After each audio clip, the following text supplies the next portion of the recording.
اعوذ باللہ من الشیطان الرجیم، بسم اللہ الرحمن الرحیم۔ القاریۃ ما القاریہ وما ادراک ما القاریہ۔ گزشتہ درس میں نے القاریہ کی 2-3 آیتوں کا جلدی مختصر تفسیر اور ترجمہ پیش کیا تھا۔ ارشاد ہوتا ہے قاریہ، اور تم کیا جانو کہ قاریہ کیا ہے۔ اور قاریہ جو ہے ایک ایسا دن ہے کہ جسے قیامت سے تعبیر کیا گیا ہے، ٹھیک ہے، کہ جب لوگوں کے دل میں ہول پیدا ہوگا اور ایک کھڑکڑاہٹ پیدا ہوگی اور ایک بے چینی پیدا ہوگی۔ یوم یکون الناس کالفراش المبثوث، اس دن کے جب لوگ جو ہے وہ بکھرے ہوئے پتوں کے طریقے سے، اوراق کے طریقے سے، پتنگوں کے طریقے سے ہو جائیں گے۔ اور ما کالجراد، یعنی وہ جو ہے وہ پتوں اور اوراق کے طریقے سے، کتاب کے ورق جیسے ہوتے ہیں اس طریقے سے بکھر جائیں گے۔ اور ما یتہافت فی النار المنتشر لکثرتہم وتفرقہم وجمودہم وتموجہم حیرتاً، یا یہ ہے کہ وہاں پر لوگ صیحہ بلند کریں گے، آوازیں بلند کریں گے، اور وہ منتشر اور بکھرے ہوں گے آگ میں کثرت کے ساتھ اور افتراق کے ساتھ، یعنی ایک دوسرے سے الگ الگ چھٹک کر کے بکھرے ہوں گے، اور ان کی حیرت جو ہے وہ اپنی انتہا کو پہنچ چکی ہوگی۔ وَتَكُونُ الْجِبَالُ كَالْعِهْنِ الْمَنْفُوشِ، اور وہ دن کے جب انسان جو ہے وہ بکھرے ہوئے پتوں کے طریقے سے جہنم میں پڑے ہوں گے، اس دن جو ہے پہاڑوں کی کیا حالت ہوگی کہ پہاڑ بھی جو ہے وہ ہلکے پھلکے ہو چکے ہوں گے روئی کے طریقے سے، کالصوف الملون المندوف لتفرق اجزائها وخفت سیرها۔ پتھر، یہ جو پہاڑ ہے نا، یہ ایک روئی کے طریقے سے اور ایک پشم کے طریقے سے ہو جائیں گے کہ جو آپس میں ایک دوسرے سے ملے ہوتے ہیں، پھر بکھر جاتے ہیں، پھر اجزاء ان کے ہوا میں اڑتے ہیں، پھر وہ دھیرے دھیرے سیر کرتے ہیں، خفت سیرہا، آہستہ آہستہ سیر کرتے ہیں، حرکت کرتے ہیں۔ تو گویا جو روئی کی صفتیں ہوتی ہیں نا، کہ روئی ہوا میں اڑتی رہتی ہے، دھیرے دھیرے بکھرتی رہتی ہے اور جاتی رہتی ہے، الگ الگ شکل اختیار کر لیتی ہے گرد و غبار کے نتیجے میں، اسی طریقے کی پتھر کی یعنی پہاڑ کی بھی کیفیت ہوگی قیامت کے دن۔ فَأَمَّا مَنْ ثَقُلَتْ مَوَازِينُهُ، پھر ایسے دن کہ جب لوگ جو ہیں وہ پتوں کے طریقے سے بکھرے ہوئے ہوں گے، اور جس دن پہاڑ جو ہے وہ دھنکی ہوئی روئی کے طریقے سے اڑنے لگیں گے، اس دن جس کی نیکیوں کا پلہ بھاری ہوگا وہ پسندیدہ عیش میں ہوگا۔ فَأَمَّا مَنْ ثَقُلَتْ مَوَازِينُهُ، جس کا وزن یعنی پلہ ترازو کا بھاری ہوگا، بیان رجحت حسنات، تو اس طریقے سے بھاری ہوگا کہ اس کی نیکیاں ترجیح رکھتی ہوں گی، نیکیوں کا پلہ بھاری ہوگا برائیوں کے پلے پر۔ فَهُوَ فِي عِيشَةٍ راضیہ، بس وہ عیشۂ راضیہ میں ہوگا۔ راضی یعنی رازن صاحب ہوا، یعنی اس نیکی کا جو صاحب ہوگا، مالک ہوگا، صاحب نیکی جو ہوگا، صاحب حسنہ جو ہوگا، وہ راضی ہوگا، ٹھیک ہے۔ من مجاز الاسناد، یہ مجازن ایسا کہا گیا ہے کہ فہو فی عیشۃ راضیہ، وہ ایسی عیش میں ہوگا، ایسی زندگی میں ہوگا کہ جو راضی ہو۔ کہنے کا مقصد یہ ہے کہ وہ انسان جو ایسی زندگی کا مالک ہوگا وہ راضی ہوگا اس زندگی سے، ٹھیک ہے۔ اور ذات رضا، یا مراد یہ ہے کہ ذات رضا یعنی وہ انسان جو ہے وہ صاحب رضا ہوگا، ٹھیک ہے۔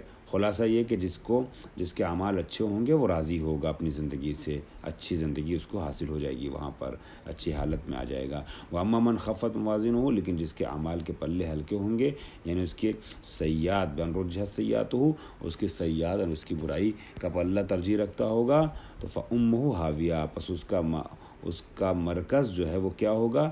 جہنم ہوگا۔ مَأْوَاهُ النَّارُ، امہ یعنی ماوا، کہتے ہیں ماں کو، جڑ کو، اصل کو، مرکز کو، تو اس کا اصل، اس کا مرکز، اس کا جڑ جو، اس کی جڑ جو ہوگی وہ حاویہ ہوگی، حاویہ جو ہے جہنم ہے۔ مأواہ النار ثم عظم حاویہ بقولہ، پھر حاویہ کو بہت بڑھا چڑھا کر کے بیان کیا گیا اس آیت میں، کیا؟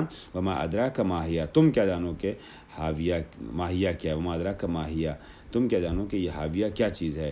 نار حامیہ، یہ جو حاویہ ہے نا یہ شدید گرمی والی آگ ہے، نار حامیہ۔ اس کے بعد پھر اب سورہ تکاثر کا آغاز ہوتا ہے۔ سورہ تکاثر میں ارشاد ہوتا ہے الہاکم التکاثر، تمہیں ہلاک کر دیا یا مشغول کر دیا، الہاکم التشاد یعنی شغلکم عن التفکر فی امور الخیرت، امور الاخرت، آخرت کے امور سے، ان کے بارے میں تفکر کرنے سے تمہیں مشغول کر دیا، یعنی روگردان کر دیا، ٹھیک ہے، تمہارے رخ کو منحرف کر دیا، تمہیں منحرف کر دیا کہ تم آخرت کے بارے میں تفکر کرو۔ کس چیز نے منحرف کر دیا؟ تکاثر نے تمہارے۔ تکاثر کیا ہے؟ التفاخر بکثرت المال والرجال، لوگوں کا اور مال کا بہت زیادہ ہونا، تم نے تفاخر کیا میرے پاس بہت لوگ ہیں، بہت طاقت ہے، بہت بچے ہیں، بہت بیٹے ہیں ہمارے، اور ہمارے پاس بہت مال ہے. تمہارے اس طریقے کے تفاخر نے تمہیں کیا کیا؟ آخرت سے بے فکر کر دیا. حتیٰ زرتم المقابر. اب یہاں دو احتمال ہے. یہاں پہلا احتمال یہ ہے کہ یہاں تک کہ تم تکاثر کرتے کرتے، تفاخر کرتے کرتے قبروں کی منزلوں تک پہنچ گئے.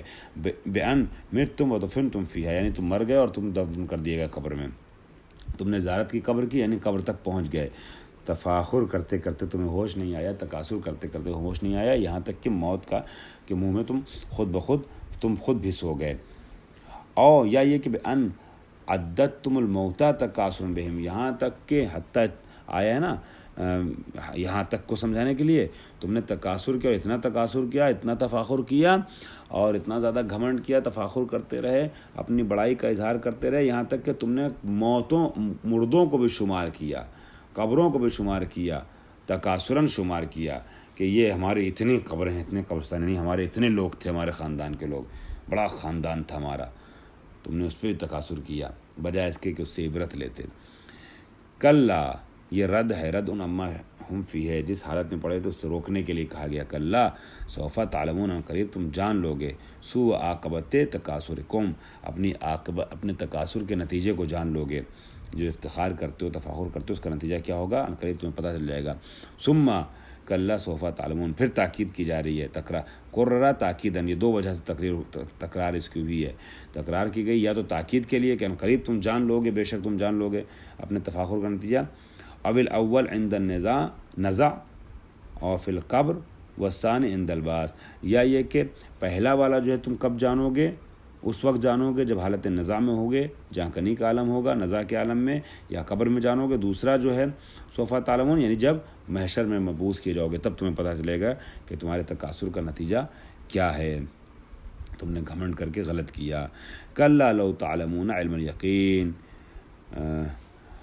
بے شک تمہیں باہمی مقابلہ کثرت و مال و اولاد نے غافل بنا دیا ہے، یہاں تک کہ تم نے قبروں سے ملاقات کر لی. دیکھو تمہیں عنقریب معلوم ہو جائے گا، اور پھر خوب معلوم ہو جائے گا.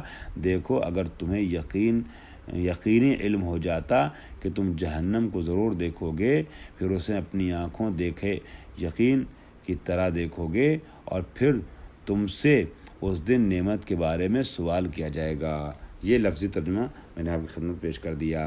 اب ذرا سا مفہومی ترجمہ تفسیر کے ساتھ کر لیتے ہیں کہ کلا لو تعلمون علم الیقین، یعنی ہرگز ایسا ہے کہ اگر تم جان لیتے، تمہیں علم یقین ہو جاتا، علم یقیناً عاقبۃ امرکم، تمہیں یقین حاصل ہو جاتا، علم حاصل ہو جاتا کہ تمہارے کام کا نتیجہ کیا ہوگا، تمہارے عمل کا نتیجہ کیا ہوگا. ٹھیک ہے. وہ جواب لو مقدر. ابھی جو لو ہے، لو تعلمون، اگر تم جان لیتے، تو اس کا جواب کہاں ہے؟ اس کا جواب پوشیدہ ہے. اگر تم جان لیتے تو کیا ہوتا؟ ما الہاکم التکاثر، تو تمہیں تکاثر جو ہے وہ مشغول نہ کرتا اپنے اندر. چونکہ تم نے غور نہیں کیا، اس لیے تم تکاثر کا شکار ہو گئے، اور تکاثر نے عاقبت سے تمہیں مشغول کر دیا، عاقبت کی طرف سے مشغول کر دیا، یعنی منحرف کر دیا. لترون الجحیم، یہ لترون الجحیم جو ہے اقسموں کا جو ہے وہ جواب ہے، جواب قسم مقدر محذوف، میں قسم کھاتا ہوں. ٹھیک ہے. کہ لترون الجحیم، کہ تم جہنم کو دیکھو گے. ثم لترونہا عین الیقین، پھر تم عینی یقین کے ساتھ دیکھو گے، عینی یقین کے ساتھ جہنم کو دیکھو گے. یہ دو بار کیوں آیا؟ لترون، پھر آیا ثم لترونہا، پھر اس کو دیکھو گے، جہنم کو دیکھو گے. تاکیدون، یہ تاکید کے لیے آیا. یا او الاولی من بعید والثانیہ من قریب، یا پہلا والا بعید سے دور سے جہنم کو دیکھنے کی بات ہو رہی ہے، اور دوسرا والا جب جہنم میں داخل ہو جائیں گے، جہنم کو قریب سے دیکھیں گے، تب یہ اس کا ذکر ہو رہا ہے. اب الاولی عند ورودہا والثانیہ عند دخولہا، یا یہ کہ پہلا والا جو ہے وہ قریب اور دور کی بات نہیں ہے. پہلا والا جو لترون ہے، لترون الجحیم، یعنی جب وارد ہوں گے جہنم کی طرف، جب لب مرز پہنچیں گے، سرحد پہ پہنچیں گے جہنم کی. اور دوسرا والا جب دخول فی جہنم ہو جائے گا. ثم لتسألن یومئذ عن النعیم، پھر اس دن تم سے سوال کیا جائے گا نعمتوں کے بارے میں. ثم لتسألن یومئذ عن النعیم، تم سے نعمتوں کے بارے میں سوال کیا جائے گا. وہ نعمتیں کیا؟ مثلا الامن ہے، والصحت ہے، امن اور صحت وغیرہ کے بارے میں سوال ہوگا. یا ایک قول یہ کہ سوال محشر میں کس نعمت کے بارے میں ہوگا؟ نعمت ولایت اہل بیت کے سلسلے میں ہوگا. وقیلا جمیع الملاذ وعنہم، ایک قول یہ کہ تمام نعمتوں کے بارے میں سوال ہوگا اور اہل بیت کے بارے میں سوال ہوگا. ولایت اہل بیت و محبتہم، عنہم یعنی اہل بیت کی ولایت اور اہل بیت کی محبت کے بارے میں سوال کیا جائے گا کہ تم نے ان کے ساتھ کیوں نہیں حق محبت ادا کیا. بسم اللہ الرحمن الرحیم. والعصر، اس میں 3 آیتیں ہیں اور یہ مکی سورہ ہے. والعصر ان الانسان لفی خسر، زمانے کے قسم انسان گھاٹے میں ہے. زمانے کی قسم انسان گھاٹے میں. اقسم بالدہر یا اقسم بالدہر لما فیہ من العبر، اللہ نے قسم کھائی زمانے کی، دہر کی، اس وجہ سے جو اس میں عبرت پائی جاتی ہے کہ زمانے کو دیکھے انسان اور عبرت سیکھے، عبرت حاصل کرے. اور بآخر النہار، یا مطلقاً زمانے کی قسم نہیں ہے بلکہ دن کے آخری حصے کی قسم ہے، جیسا کہ اللہ نے دن کے شروعاتی حصے کی بھی قسم کھائی والضحیٰ کہہ کے. کما اقسم باولہ الضحیٰ، جیسے کہ اللہ نے ضحیٰ کی قسم کھائی والضحیٰ واللیل اذا سجا. ٹھیک ہے، اسی طریقے سے یہاں آخر وقت کی بھی قسم کھائی ہے. تو کہیں اول وقت کی قسم کھائی ہے، کہیں آخر وقت کی قسم کھائی ہے. یا تیسری مراد جو ہے والعصر سے کیا؟ صلاۃ العصر لفضلہا، عصر کی نماز کا ایک خاص شرف ہے، خاص فضیلت ہے، اس کے فضل کو دیکھتے ہوئے اس کی قسم کھائی ہے، عصر کی نماز کی قسم کھائی گئی ہے یہاں. ان الانسان لفی خسر، کہ بے شک انسان جن سے انسان، سارے انسان گھاٹے میں ہیں، خسارے میں ہیں. خسران فی صفقتہ و بیعہ الجلیل الباقی بالقلیل فانی، کہ انہوں نے جو ہے صفقہ یعنی ہاتھ پہ ہاتھ مار دیا. جب تجارت کر کے ختم کرتے ہیں، اس طریقے سے کہتے ہیں، مطلب بات ہاتھ جھاڑ لیتے ہیں کہ معاملہ ختم ہو گیا، معاملہ طے ہو جاتا ہے، وہ مراد ہے. یا مثلا یا مراد یہ کہ خرید و فروش کرنا. بہرحال معاملہ کرنا یا خرید و فروش کرنا، جو بھی آپ کہیں دونوں صحیح ہے. بڑی چیز کا چھوٹی چیز سے انسان گھاٹے میں ہے کہ اس نے جو ہے وہ دنیا کے لیے آخرت کا سودا کر لیا، آخرت کو بیچ دیا دنیا کے حاصل کرنے کے لیے، جبکہ آخرت جو ہے وہ عظیم ہے. یا حکومت کے حصول کے لیے علی کو چھوڑ دیا اور تخت خلافت پر بیٹھ گئے، اور کچھ لوگوں نے تخت خلافت پر بیٹھنے والوں کا ساتھ دیا. جلیل کو چھوڑ کے حقیر کے اور قلیل کے پیچھے چلے گئے. الا الذین آمنوا وعملوا الصالحات، سب خسارے میں سارے انسان سوائے ان لوگوں کے کہ جو ایمان لیا اور عمل صالح انجام دیا. وتواصوا بالحق وتواصوا بالصبر، اور یہ لوگ وہ ہیں کہ جو حق کی اور صبر کی تلقین دیتے ہیں. اوصى بعضهم بعضا، ان میں سے بعض دوسرے بعض کی وصیت کرتے ہیں، ان کو سمجھاتے ہیں بالحق، حق کے بارے میں. من اعتقاد او عمل، یعنی اعتقاد بھی تمہارا صحیح ہو اور عمل بھی تمہارا صحیح ہو، یہ وصیت کرتے ہیں. وتواصوا بالصبر، اور صبر کی وصیت کرتے ہیں. علی الطاعۃ وعن المعصیۃ، کہتے ہیں کہ صبر علی الطاعت کرو، یعنی صبر عن المعصیت کرو، یعنی اللہ کی اطاعت کرو اور گناہوں سے بچو. یہ بھی ایک طریقے کا صبر ہے. مصیبت پہ صبر نہیں، اطاعت پر، یعنی دل چاہتا ہے، نفس لے جاتا ہے دوسری چیزوں کی طرف، گناہ کی طرف، مگر اپنے کو روک لیتے ہیں اور صبر سے کام لیتے ہیں، معصیت پروردگار انجام نہیں دیتے ہیں، اطاعت ربانی کی راہ پہ گامزن رہتے ہیں.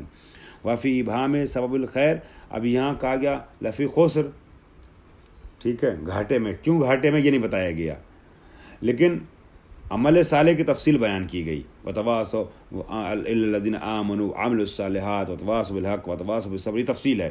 تو یہ کیوں کیا گیا؟ وفی ابہام سبب الخیر، خیر کے سبب کو مبہم رکھا گیا. و تفصیل سبب رب، اور تفصیل سبب رب کو بیان نہیں کیا گیا. ٹھیک ہے، کیوں فائدے میں ہے؟ اشعارون، یہ ابہام میں ہے نا، ابہام میں سبب خیر میں اشعار ہے، یعنی ایک طریقے کا اشارہ ہے. بأن ما عدل مذکور یوجب الخسر، کہ جو ذکر کیا گیا اس کے علاوہ جو کچھ بھی ہے وہ سبب خسارہ ہے.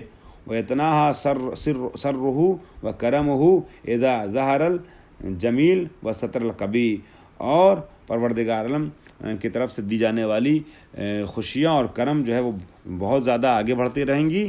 اور جب اس وقت کہ جب انسان جمیل کو ظاہر کرے گا، اچھے عمل کو، اور قبیح پہ پردہ ڈالے گا. اس کی تفصیل پیش نہیں کر سکا، اگر وقت رہا تو آئندہ انشاءاللہ. الحمدللہ رب العالمین.